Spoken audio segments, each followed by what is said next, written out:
Britney Spears being free of the conservatorship after 13 long years, we will eventually get to the question of, will Britney Spears be releasing new music? Guys, welcome to Still Slaps, the music channel, music reactions, music reviews, music commentary. Specifically for this series, we are going to be talking about music commentary and kind of more music speculation. We're going to be looking into the question, what will Britney Spears' new album sound like? Now, this is going to be from my perspective, my personal perspective. This is not obviously official, but we're going to kind of talk about in my idea of what this new Britney Spears album could potentially sound like. And if possible, will it be the biggest comeback in Britney's career?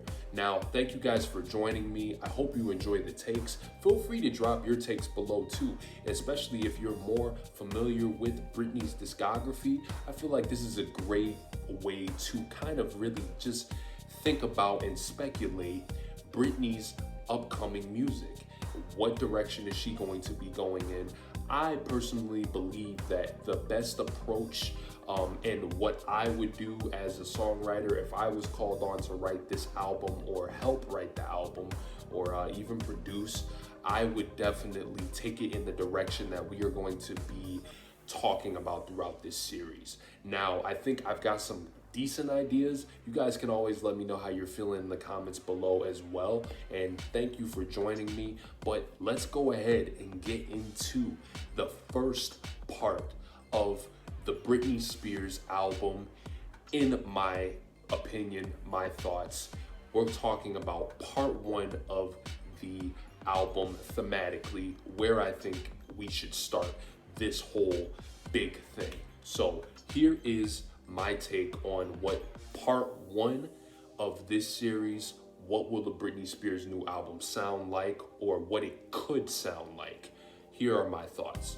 So for this portion of the album, we're gonna go with thematically, songwriting, and visually, we're gonna go with infancy.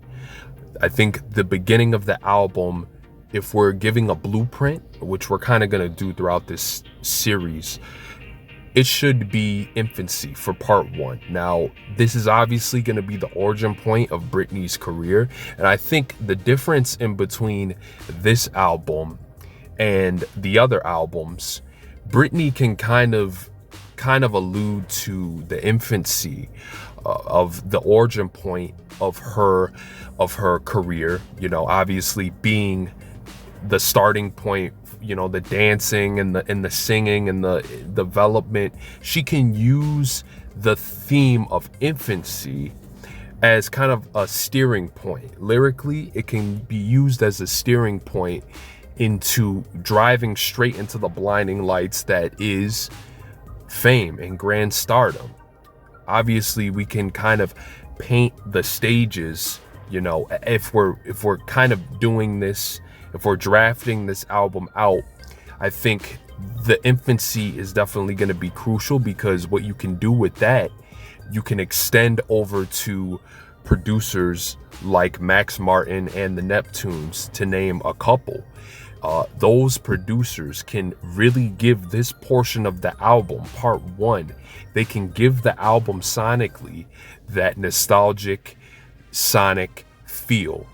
Not necessarily alluding to going back to more dated sounding production, but they can kind of pull from stems of different areas sonically.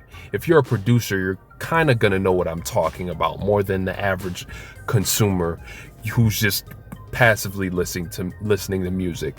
Max Martin knows how to this day.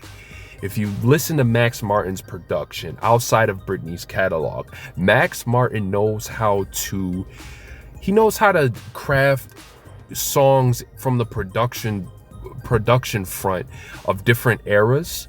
Musically, you know, we've seen him do it with The Weeknd, with the 80s recently, with Blinding Lights. He could really take that, and if he wanted to, if we're talking about Britney working with him for this upcoming album, he can sonically go in that direction with Britney, probably even on a more personal level as well. He will be able to bring more of that, just more of that rawness out of Britney. He'll be able to it'll kind of be like a therapy session.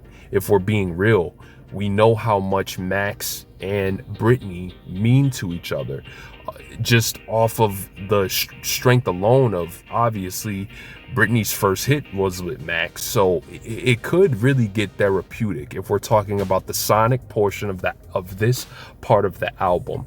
And we all know what Pharrell is capable of doing. We know what the Neptunes are capable of doing with their production as well. So I really think this portion of the album, Infancy, if we wanted to give it a theme, could really, from the production point, be maybe I want to say three, 4 tracks at most, can be around that theme of infancy, and really just kind of detailing Britney's head on way to her grandiose spotlight of fame, using infancy as the vehicle. And we all know, obviously what happened from there, with Baby One More Time. And, we can kind of really just get real personal with this. One of the things that we want to do with this part of the album is we want to get into the intro, but we also want to differentiate from the past albums, and really kind of paint the journey in a sense of giving the fans and giving the story that kind of has always been in the public eye's faces. But we want Britney and her team of producers and songwriters on this album. We want it to feel like it's coming from her and only her. And obviously with the extension of her team that's going to be working on the album. So I feel like that is a great start with Infancy. Let's see what we can do to explore more of the infancy as a vehicle for Britney's first part of the album.